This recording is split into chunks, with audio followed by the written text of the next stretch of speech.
What is going on, my friends? So today we are finishing our journey into the rare pieces in MK Mobile. I'll be ranking all rare pieces, best to worst rare accessories this time.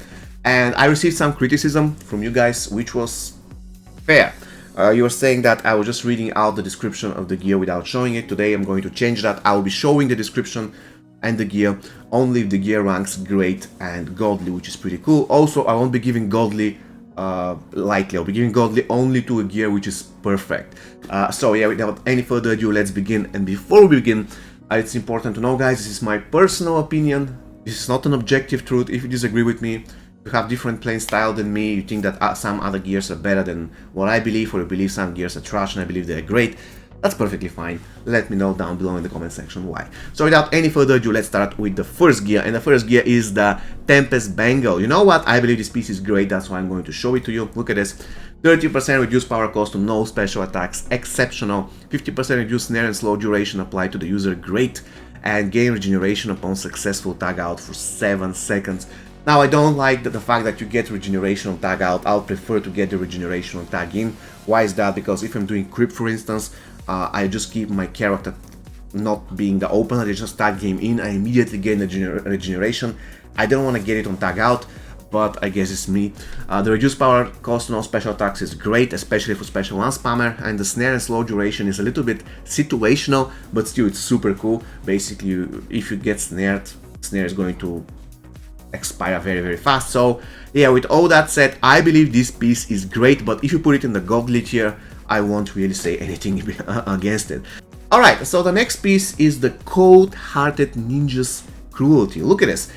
Critical hit chance boost, chance to apply death mark on successful special attack 2, and each time critical hit deals 10% more damage than the previous stacking up to 4 times. I believe that this piece is also great, so I'm going to show it to you. Look at this. Unfortunately, I don't have it maxed out yet. So you gain critical hit chance, great. You get death mark on special 2, great. And on top of everything, you're having 40% critical hit damage, which can be dealt pretty easy, as I can understand from the description, each next critical hit. So as long as you hit the enemy 4 times, you get 40% critical hit damage, which is great. So I believe this piece is great. I wouldn't say that it's godly, because, you know, the chance death mark on special attack 2, it just basically applies to special 2 spammers. So if you want to do special 1, which is very understandable for a lot of characters, the second attribute of this, you won't use it at all, which is unfortunate. I would prefer, by the way, to be special attack 1 and 2. If this was the case, I believe I'm going to put it as godly, but for now, it just goes as. So, the next piece, guys, is a Director's Makeover. The Director's Makeover is a straight ahead godly tier. I'm going to show this piece to you if you haven't seen it. There we go. You have 35% critical hit chance boost, great everywhere. 15% chance to apply shield break on critical hit. Especially great against bosses, literally amazing. And then look at this, 100% chance to apply incurability on the user tag in. I use this piece all the time. Incurability is such a great debuff, and you apply it on tag in. But even if you don't have this piece maxed out, it also works great at Fusion 0. It gives you critical hit chance and chance to apply shield break while you're critting, and shield break is exceptionally useful. So definitely this is an S tier for me. Now, the next piece of gear is the Shintai of Malice. Guys, I'm sorry, but I have to show it again because this is probably the best rare in the game, or among the very best. 100% chance to apply death mark on the user tag in. So you basically tag in, you apply death mark, the enemy, he cannot be resurrected, and he's taking 10% more damage right off the bat. But the second thing is the bread and butter, 30% team resistance to all debuffs. Even if we delete all other attributes from this piece, this is enough so I can give him an S. It's incredible. And that mark can stack up to 3 times. This is not a big deal, but once again, I'll be giving it an S only because of the team resistance to all debuffs. And remember, this thing works at Fusion 0. It is exceptionally useful. Really great piece. I absolutely love it. Then we have the Rocking Token. Again, I'm going to show it because the Rocking Token is another S tier. Look at this, 25% power generation boost. Exactly that, everything that you need. Special attack 1 deals 35% damage to all opponents. Once again, to all opponents. And upon receiving fatal damage, the user resurrects with 15% max health and applies slow to the opponent once per match. Absolutely, this is an S tier gear, and I have used it, by the way, at Fusion 1 or Fusion 2 on one of my beginner accounts. It was incredible. Seriously busted gear. And we continue to another S tier because we're talking about the Weekend Dad. Look at this. We have gain shield at the start of the match and on tagging for 15 seconds. This works even at Fusion 0. The duration is lower, but it still works. Successful basic attacks have 25% damage to Vampire, 50% damage, so in a way you're healing. Achieving 90% on any special attack applies Oblivion for 10 seconds. This is one of the very best defensive gears. It literally works at any fusion on any character. This is the reason why, bam, I'm giving it a straight S. A very useful piece. Even though if I have to compare it to the rest, I believe this one is the worst, but it does belong in the godly tier. So yeah, you're healing, you have shield, and you're applying Oblivion. Pretty great. Then we have the Celestial Blow. Now the Celestial Blow, 25% critical hit chance boost. Fujin gets 35% basic attack unblockable chance and 20% power generation boost. This piece will go as great because you get two of the most important things in the game. Critical hit chance, everybody loves to crit, and second power generation boost. What else could you possibly want? Another great piece of equipment, and there you go, bang, I just put it as great. Next one, we have the Varmin's Lucky Hat. Guys, the Varmin's Lucky Hat is probably the very best piece in the game. It is totally busted. So I'm going to show the Varmin's Lucky Hat right now. 20% chance to steal 2% of the opponent's max power on basic attack. You're going to say that's not a lot, but the thing is, you're going to power drain him and you're going to eventually snare him using weak point attacks. So it is super good. On tag out, gain 20 seconds of team shield, and at Fusion 0 it gives you 10 seconds of team shield. And look at this. At Fusion 10, all opponent team characters need to collect 30% more power to fuel up each power bar, which basically means bye-bye to every single X-rated team that you ever see. So the Varmin's Lucky Hat, in my opinion, is not only one of the best, if not the best rare piece in the game, but one of the very best pieces in general, not only in the rare category. The next one we have Femme Fatale Comb. Look at this, Comb, sorry. 35% maximum health boost. Sindel, one additional counter attack for Sindel's second additional counter attack unlocks at Fusion 10, and you have 25% chance to transfer 50% damage on health on special attack 1. I would say that this one is kind of bad. The only good thing I see of it is the fact that it gives the extra retaliations for Sindel.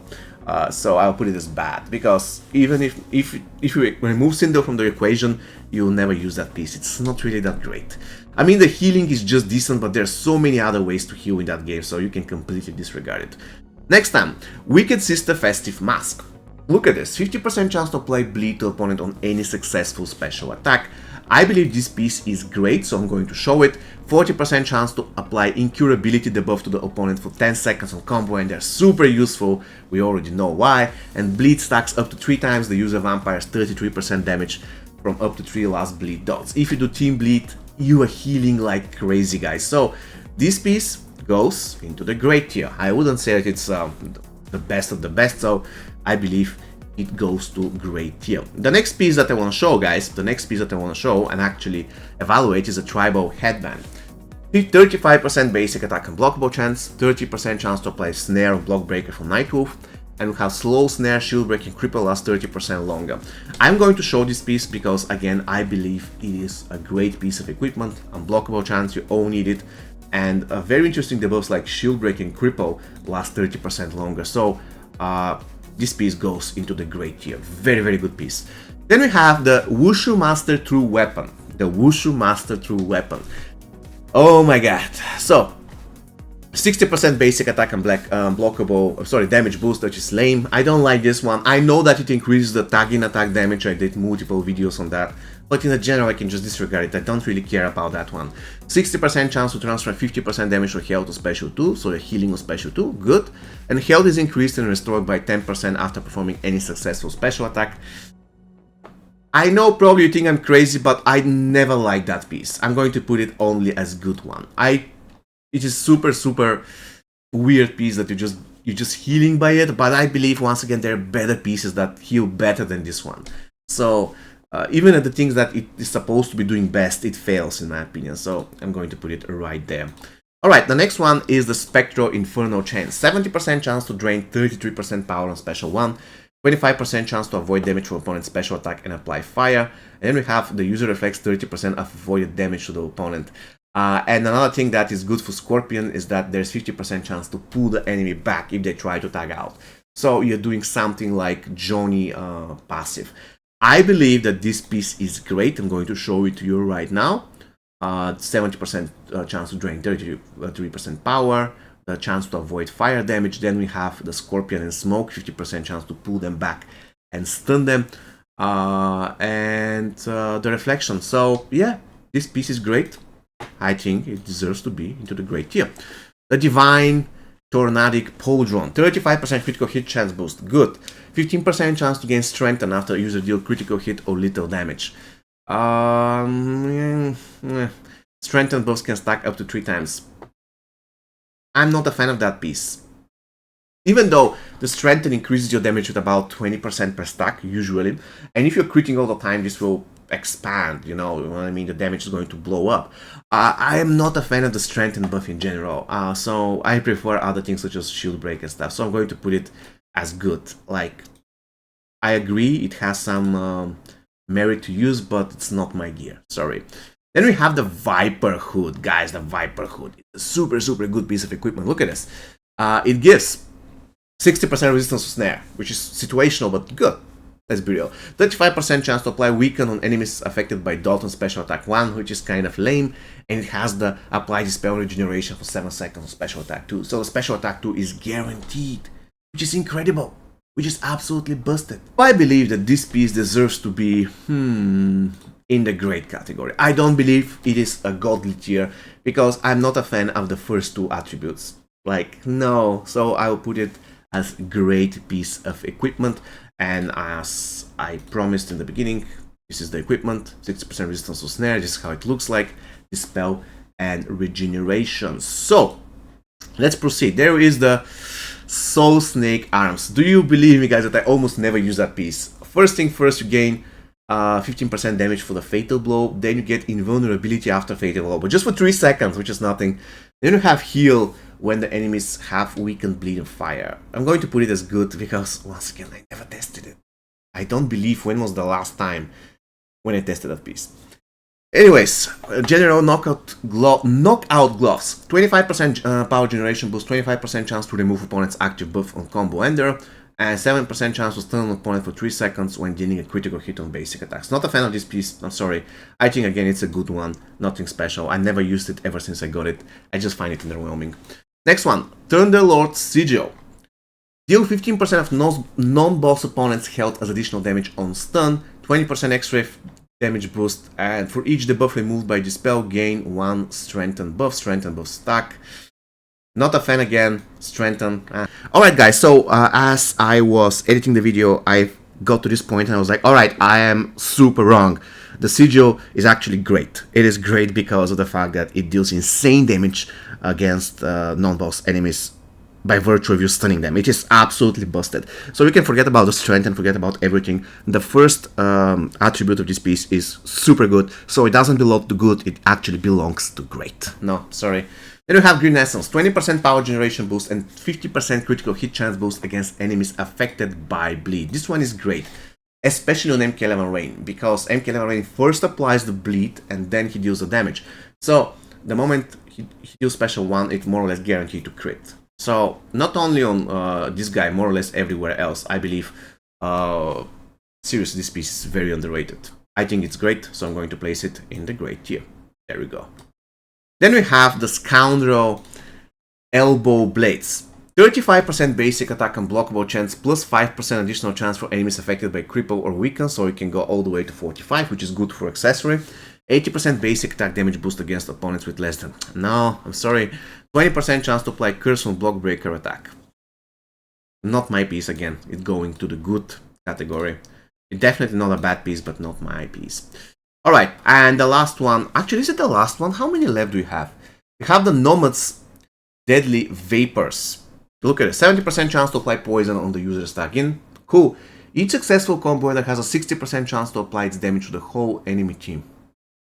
Guys, combo enders don't really do a lot of damage.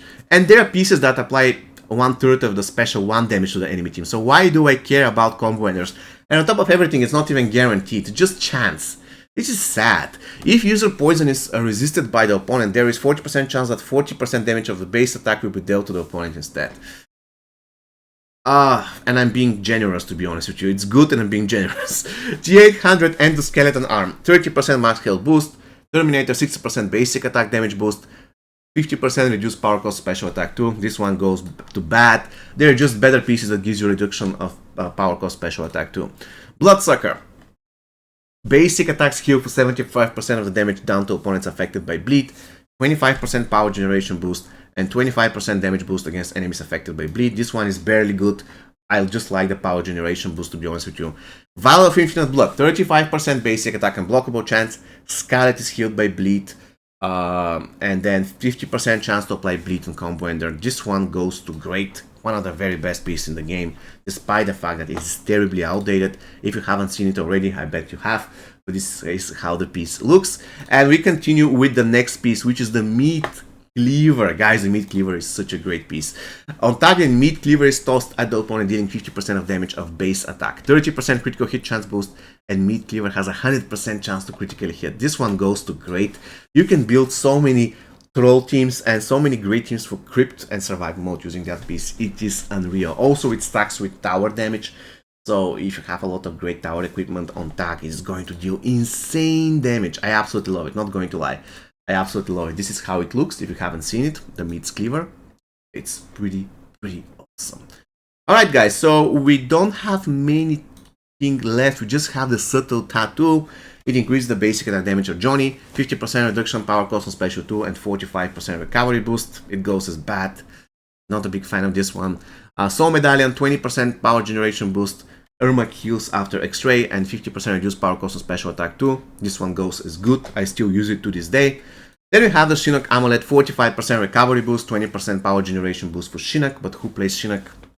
25% chance to transfer 50% damage on health special attack 2. This is bad. We have the Red Headband, 45% recovery boost, 35% basic attack unblockable chance for Liu Kang, and 20% power generation boost. This one goes probably here. It's not a bad piece of equipment.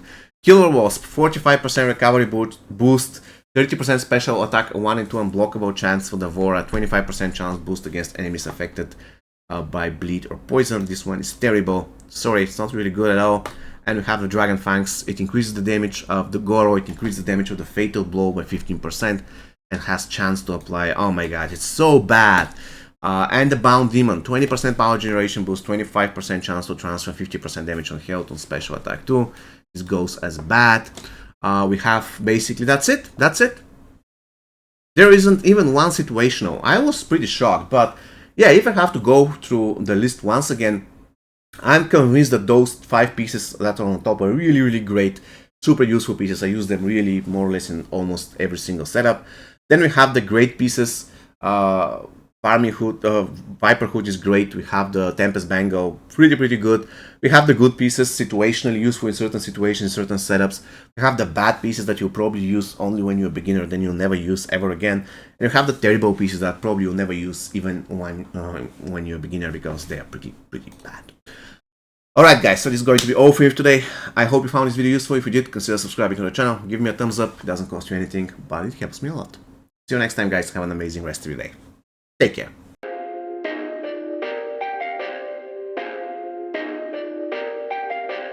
Perfect.